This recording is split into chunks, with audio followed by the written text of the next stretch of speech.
Marvel gave you Loki, the charming anti-hero, the misunderstood trickster with daddy issues and a redemption arc. But they left out the most important part of his story.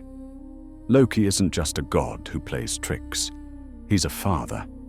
And his children? One is a wolf so terrifying that all the gods of Asgard work together to bind him with magic. One is a serpent so massive it wraps around the entire world. And one is a goddess who rules over the dead themselves. These three monsters will bring about Ragnarok, the end of everything. They will kill Odin. They will kill Thor. They will burn the 9 realms to ash. And Marvel? They pretended these creatures didn't exist. Today, we're meeting Loki's real family. And trust me, you're going to understand why the gods were absolutely terrified. In the MCU, Loki gets a character arc. He goes from villain to hero, gets his own show, becomes a fan favorite. But here's what Disney won't tell you. The real Loki from Norse mythology isn't a villain or a hero.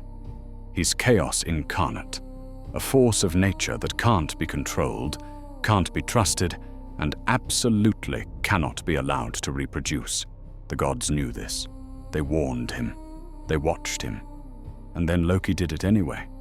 He had 3 children with a giantess named Angerboda, and her name literally means the one who brings grief. That should have been everyone's first clue, because these weren't normal children. They were prophecies made flesh, destinies you couldn't escape. And the moment the gods saw them, they knew. These 3 creatures would be the end of everything they'd built. Let's meet them. The first child was Fenrir, a wolf. Now, when you hear wolf, you might think of a regular animal. Maybe a little bigger, a little meaner. No, Fenrir wasn't just a wolf. He was a cosmic force, shaped like one. When he was born, the gods looked at him and saw their own deaths reflected in his eyes. Because there was a prophecy, one that said Fenrir would one day kill Odin himself at Ragnarok. So what did the gods do? They tried to raise him.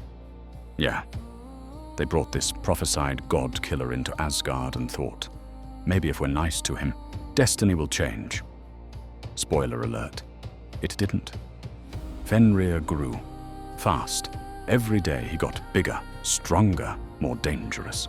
The gods started to panic. Only one god was brave enough to feed him. Tyr, the god of war and honor. Every day, Tyr would bring Fenrir meat, and every day, Fenrir would grow larger.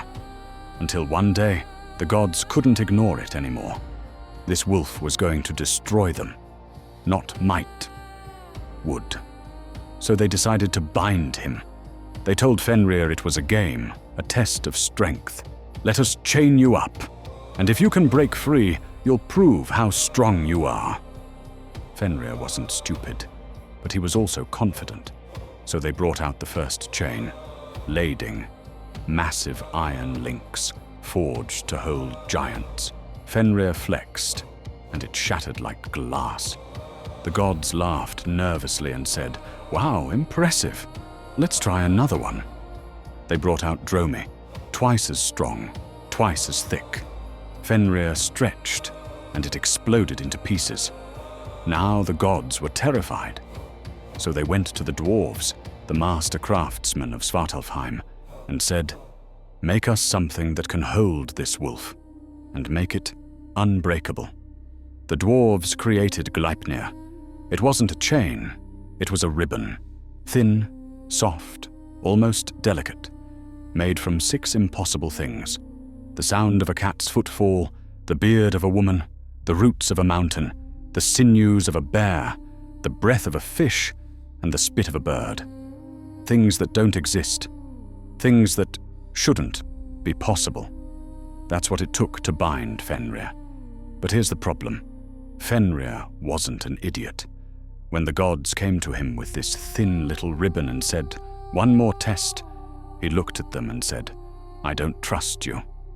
He knew something was wrong. He could feel the magic. So he made them a deal.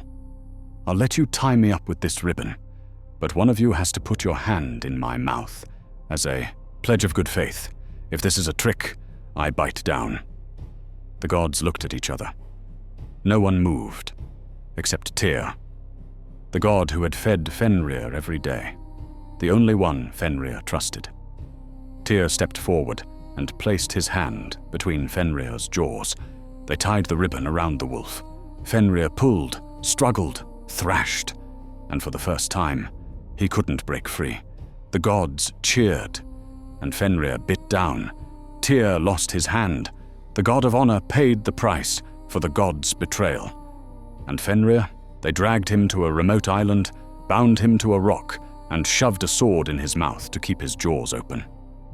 He's been there ever since, waiting, because the prophecy is still coming.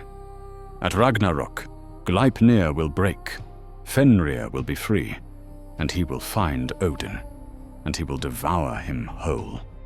Not because Fenrir is evil, but because the gods made him their enemy. They raised him in fear, betrayed him in cowardice, and bound him in magic. And Fenrir, he never forgot.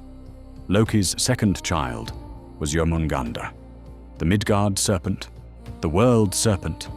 When Odin saw this serpent, he didn't even bother trying to raise it. He picked it up and threw it into the ocean surrounding Midgard, the realm of humans. Let the mortals deal with it, he thought. Bad idea, because Jörmungandr didn't die. It grew. It grew so large that it wrapped around the entire world.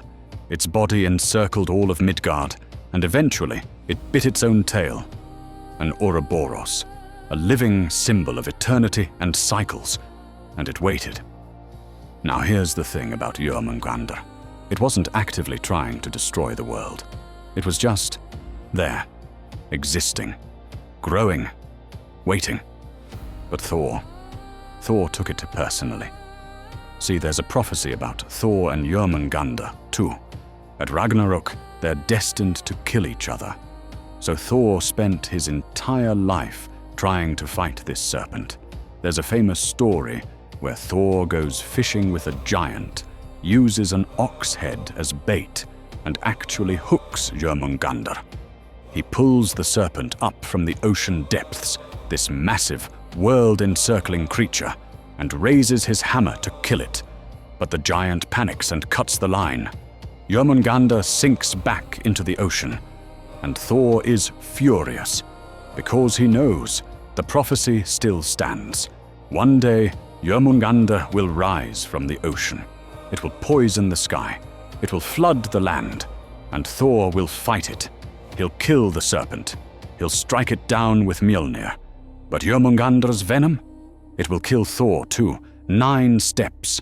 That's how far Thor will walk after slaying the serpent before he collapses and dies. The god who protected humanity his entire life, killed by Loki's second child. And then there's the third child, Hel. When Odin saw her, he didn't throw her away like Jörmungandr or try to bind her like Fenrir, because Hel was different. Half of her body was beautiful, living flesh, vibrant and alive.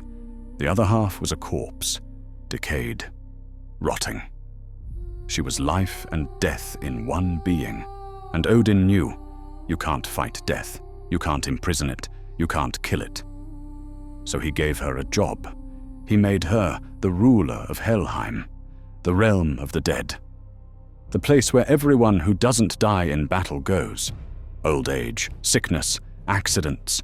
If you die without glory, you go to Hel's domain. And here's what's fascinating. Hel isn't cruel. She isn't evil. She just is. She rules over the cold, misty realm of the dead with absolute authority. Even the gods can't override her decisions. When Balder, Odin's beloved son, is killed, the gods beg Hel to release him, to let him return to the living. Hel makes them a deal. If every single thing in the 9 realms weeps for Balder, I'll let him go. And everything does weep. The gods, the mortals, the animals, the plants, the stones themselves. Except one, a giantess, who may or may not have been Loki in disguise, refuses to weep. And Hel says, then he stays. Because Hel doesn't make exceptions. She doesn't play favorites. Death is permanent, final, absolute, even for gods. And at Ragnarok, Hel will open the gates of Helheim.